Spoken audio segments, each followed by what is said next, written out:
1947 that our country was finally free from nearly 200 years of British rule. This freedom was not easily won. It came at a great cost. The story of our independence is a courage and sacrifice. नमस्कार। आज का दिन हम सभी के लिए बेहद खास है।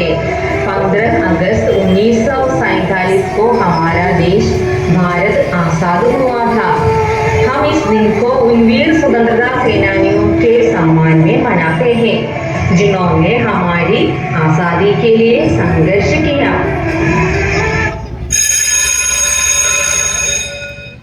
അറിവിൻ പ്രകാശമേ നീ നയിച്ചാലും അലിവിൻ പ്രവാഹമേ നീ തുണച്ചാലും അകതാരിലെന്നും കനിവ് നിറഞ്ഞിടാൻ അക്ഷരപ്പൊരുളെ നീ കാവലാകണമേ.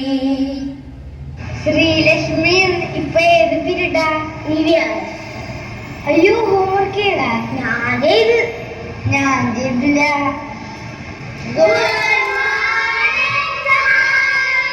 Good morning. എല്ലാവരും ഇംഗ്ലീഷിന്റെ ടെക്സ്റ്റ് ബുക്ക് എടുക്കൂ. സാറേ, ഇംഗ്ലീഷ് മകന്റെ എപ്പം മുതലാ പറയാൻ തുടങ്ങിയത്? അതായത് മോളിപ്പോ ചോദിച്ചത് നമ്മുടെ ദേശീയ പ്രതിജ്ഞയിൽ നിന്നുള്ള വാക്കുകളാണ്. ഇത് രൂപീകരിച്ചത് 1962 പൈതിമാരി വെങ്കിട്ട് സുബ്ബറാവു എന്ന വ്യക്തിയാണ്. ഇത് സ്കൂളുകളിൽ ചൊല്ലാൻ തുടങ്ങിയതാവട്ടെ 1963 മുതൽ. ഓഗസ്റ്റ് 15 അതേ ശ്രീഹരിക്കുട്ട, 1947 ഓഗസ്റ്റ് 15 നമുക്ക് സ്വാതന്ത്ര്യം ലഭിക്കുന്നത്. എല്ലാ വർഷവും ഓഗസ്റ്റ് 15 നാം എല്ലാവരും ത്രിവർണ പതാക ഉയർത്തി മധുരം പങ്കിട്ട് സ്വാതന്ത്ര്യദിനം ആഘോഷിക്കുന്നു. എന്നാൽ ഈ സ്വാതന്ത്ര്യം നമുക്ക് ലഭിച്ചത് അത്ര എളുപ്പത്തിലല്ല. 1857 ഒന്നാം സ്വാതന്ത്ര്യ സമരം, 1920 നിസ്സഹകരണ സമരം, 1930 ഉപ്പ് സത്യാഗ്രഹം, 1942 ക്വിറ്റ് ഇന്ത്യ സമരം, ഇങ്ങനെ തുടങ്ങിയ ഒട്ടേറെ സമര സാഹചര്യങ്ങളിലൂടെ കടന്നാണ് നാം ഈ സ്വാതന്ത്ര്യത്തിലേക്ക് എത്തിച്ചേർന്നത്. ഈ സ്വാതന്ത്ര്യം ലഭിക്കുന്നതിന് വേണ്ടി ഒരുപാട് വ്യക്തികൾ നമുക്ക് അവരുടെ ജീവിതവും ജീവനും നൽകിയിട്ടുണ്ട്. അവരെയാണ് നാം സ്വാതന്ത്ര്യ സമര സേനാനികൾ എന്ന് വിളിക്കുന്നത്, ദ ഫ്രീഡം ഫൈറ്റേഴ്സ്. ഇനി അവരാരൊക്കെയാണെന്ന് നമുക്ക് പഠിക്കാം. ഒരിച്ചെടുക്കാൻ ഒരു ആൺതരി പോലും ഇല്ലാത്തവർക്ക് ഈ ഭീരുക്കളെ വെച്ച് അവൻ എന്തുണ്ടാക്കാനാ? ശരിയാണ് സാർ, അന്ന് പറഞ്ഞതുപോലെ ഞങ്ങൾ ഭീരുക്കളായിരുന്നു, ശക്തിയില്ലായിരുന്നു, വിശ്വാസമില്ലായിരുന്നു. മരണം ഞങ്ങളുടെ മേൽ ചുമട് വെച്ചിരുന്നു. പക്ഷേ ഞങ്ങളുടെ ശത്രുവിനെ മാരിയമ്മന്റെ മുന്നിൽ വെച്ചവൻ കഴുത്തറത്തില്ലേ? അന്ന് ഒരുപാട് വർഷങ്ങൾക്ക് ശേഷം ഞങ്ങൾ മരണത്തിന് മുന്നിൽ ചുവട് വെച്ചായി. അവൻ വാൾ വീശി വന്നപ്പോ ഒരു കാറ്റുയർന്നു സാർ. ആ കാറ്റിന് ഞായറാഴ്ചയിലുള്ള എല്ലാവരുടെയും ജീവശ്വാസമാണ്. നിങ്ങൾക്കൊരു ഉപദേശം തരാം. ഒരു കാലത്തും നിങ്ങൾ അയാളെ എതിർത്ത് നിൽക്കാൻ പോകരുത് സാർ.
India.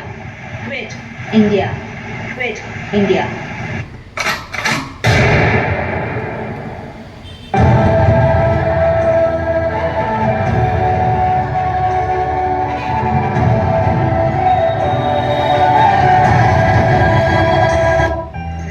ശ്രീലക്ഷ്മി എന്താ മോനെ ചിന്തിച്ചിരിക്കുന്നേ?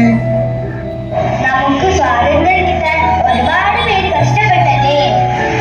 ശ്രീലക്ഷ്മിക്ക് ഇവരെയൊക്കെ കാണണമെന്ന് ആഗ്രഹമുണ്ടോ? ആ ഉണ്ടെങ്കിൽ നമുക്കൊരു പണി ചെയ്യാം. എങ്ങനെ അവരെയൊക്കെ നമുക്ക് തിരിച്ചു വരുത്താൻ പറ്റും? നമുക്കൊരു കാര്യം ചെയ്യാം. ഓഗ്മെന്റഡ് റിയാലിറ്റിയിലൂടെ അവരെയൊക്കെ നിങ്ങളുടെ മുന്നിലേക്ക് കൊണ്ടുവരാം. ഓക്കെ, ആദ്യമായിട്ട് ആരെയാണ് മോന് കാണേണ്ടത്? ആദ്യമായിട്ട് മിസ് കാണിച്ചു തരാൻ പോകുന്നത് നമ്മുടെ എല്ലാം പ്രിയപ്പെട്ട ബാപ്പുജിയാണ്. ആരാണ് ബാപ്പുജി? അറിയാലോ, നമ്മുടെ എല്ലാം രാഷ്ട്രപിതാവാണ്, ഭാരതത്തിൻ്റെ രാഷ്ട്രപിതാവ്. അദ്ദേഹമാണ് ഈ സ്വാതന്ത്ര്യ സമരത്തിന് നേതൃത്വം കൊടുത്തുകൊണ്ട് ഭാരതത്തിൻ്റെ സ്വാതന്ത്ര്യം അഹിംസയുടെ മാർഗത്തിലൂടെ നമുക്ക് നേടിത്തന്നത് നമ്മുടെ ബാപ്പുജി. മഹാത്മാഗാന്ധിയെ വിളിക്കുകയാണ് കേട്ടോ മിസ്. ഓഗ്മെന്റഡ് റിയാലിറ്റിയിലൂടെ മിസ് കാണിച്ചു തരാതെ. ഇതാ കണ്ടോളൂ, ബാപ്പുജി അങ്ങോട്ട് വന്നാലും.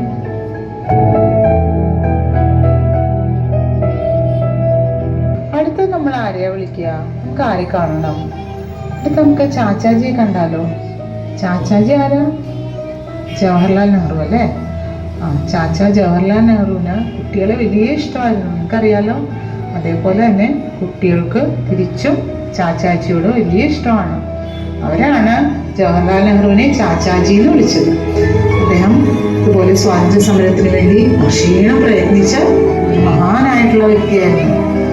അദ്ദേഹമാണ് നമ്മുടെ സ്വതന്ത്ര ഭാരതത്തിൻ്റെ ആദ്യത്തെ പ്രധാനമന്ത്രിയുമായിരുന്നത് ചാച്ചാ നെഹ്റു ആയിരുന്നു. നെഹ്റുവിനെ നമുക്ക് വലിയ അഭിമാനത്തോടു കൂടി നെഹ്റുവിനെ നമുക്ക് വിളിക്കാം. ചാച്ചാജി, ചാച്ചാജി ഇങ്ങോട്ട് വന്നാലും.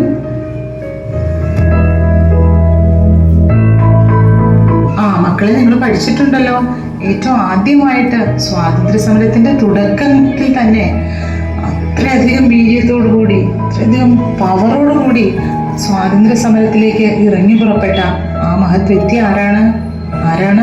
മംഗൾ പാണ്ഡെ. മംഗൾ പാണ്ഡെയെ നമുക്കൊന്ന് കാണാം. വലിയ അഭിമാനത്തോടു കൂടി തന്നെ നമുക്ക് മംഗൾ പാണ്ഡെയെ വിളിക്കാം.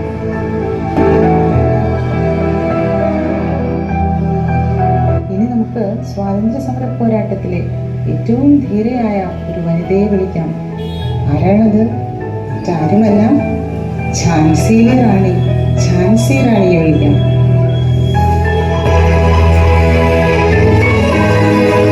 മക്കളെ, വലിയ വീര്യത്തോടു കൂടി നമ്മുടെ ഭാരതത്തിന് വേണ്ടി, ഭാരതത്തിന്റെ സ്വാതന്ത്ര്യത്തിന് വേണ്ടി പ്രയത്നിച്ച ഒരു മഹാനായ വ്യക്തിയുണ്ട്. അദ്ദേഹമാണ് സുഭാഷ് ചന്ദ്രബോസ്. അദ്ദേഹത്തെ വിളിച്ചിരുന്നത് നേതാജി എന്നാണ്. നേതാജി സുഭാഷ് ചന്ദ്രബോസിനെ നമുക്കൊന്ന് കാണാം.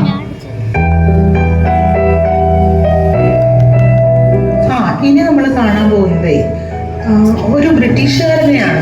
അപ്പൊ നിങ്ങൾ ചോദിക്കും, എന്താ ബ്രിട്ടീഷുകാരനെ സ്വാതന്ത്ര്യ സമരത്തില് ബ്രിട്ടീഷുകാർ നമ്മളോടൊപ്പം നിന്നിട്ടുണ്ടോ എന്ന്. അപ്പോൾ എല്ലാ ബ്രിട്ടീഷുകാരും ഈ പറഞ്ഞതുപോലെ നമുക്കെതിരൊന്നുമല്ല. അവർക്ക് ഒരുപാട് പേർക്ക് ഭാരതത്തിന് സ്വാതന്ത്ര്യം ലഭിക്കാനെന്ന് ആഗ്രഹമുള്ളവരുണ്ടായിരുന്നു. അപ്പോൾ അത്തരത്തില് പക്ഷെ പല നിയമ നടപടികളും ഒക്കെ കൊണ്ടാണ് ഇത്തരത്തിൽ സ്വാതന്ത്ര്യം വൈകി പോയത്. അപ്പോൾ എന്നിരുന്നാലും ഭാരതത്തിന്റെ സ്വാതന്ത്ര്യം അഹിംസാ മാർഗത്തിലൂടെ തന്നെ നമ്മൾ നേടിയെടുത്തു. അത് നമ്മുടെ സംസ്കാരത്തിന്റെ ഏറ്റവും വലിയ അഭിമാനത്തോടുകൂടി നമുക്ക് പറയാം അല്ലേ? നമ്മുടെ ഭാരത സംസ്കാരം, ആർഷഭാരത സംസ്കാരം എത്ര വലുതാണെന്ന്, എത്ര ഉന്നതിയിലുള്ളതാണെന്ന് നമുക്ക് അഭിമാനത്തോടു കൂടി പറയാം. മിസ്സിപ്പോൾ വിളിക്കാൻ പോകുന്നതേ നമ്മുടെ ഭാരതത്തിന് സ്വാതന്ത്ര്യം ലഭിക്കുന്ന സമയത്ത് ഇവിടുത്തെ ഗവർണർ ജനറൽ ആയിരുന്ന ഒരു ബ്രിട്ടീഷുകാരനാണ്. അദ്ദേഹത്തിന്റെ പേര് മൗണ്ട് ബാറ്റൻ പ്രഭു എന്നാണ്. അദ്ദേഹമാണ് ആ സമയത്ത് സ്വാതന്ത്ര്യം ലഭിക്കുന്ന സമയത്ത് നമ്മുടെ ഗവർണർ ജനറൽ ആയിട്ടുണ്ടായിരുന്ന അവസാനത്തെ വ്യക്തി. അദ്ദേഹത്തിന്റെ കൈകളിൽ നിന്നാണ് ഭാരതത്തിന് സ്വാതന്ത്ര്യം ലഭിക്കാൻ അത് ഏറ്റുവാങ്ങുന്നത്. അപ്പോൾ തീർച്ചയായിട്ടും നമുക്ക് മൗണ്ട് ബാറ്റൻ പ്രഭുവിനെ കൂടി ഒന്ന് കാണാം അല്ലേ? ബ്രിട്ടീഷുകാരുടെ കൈകളിൽ നിന്നും ഭാരതത്തിന്റെ സ്വാതന്ത്ര്യ പതാക ഗാന്ധിജി ഏറ്റുവാങ്ങുന്ന ഒരു കാഴ്ച കൂടി മിസ് ഇപ്പോൾ നിങ്ങൾക്ക് കാണിച്ചു തരാം കേട്ടോ.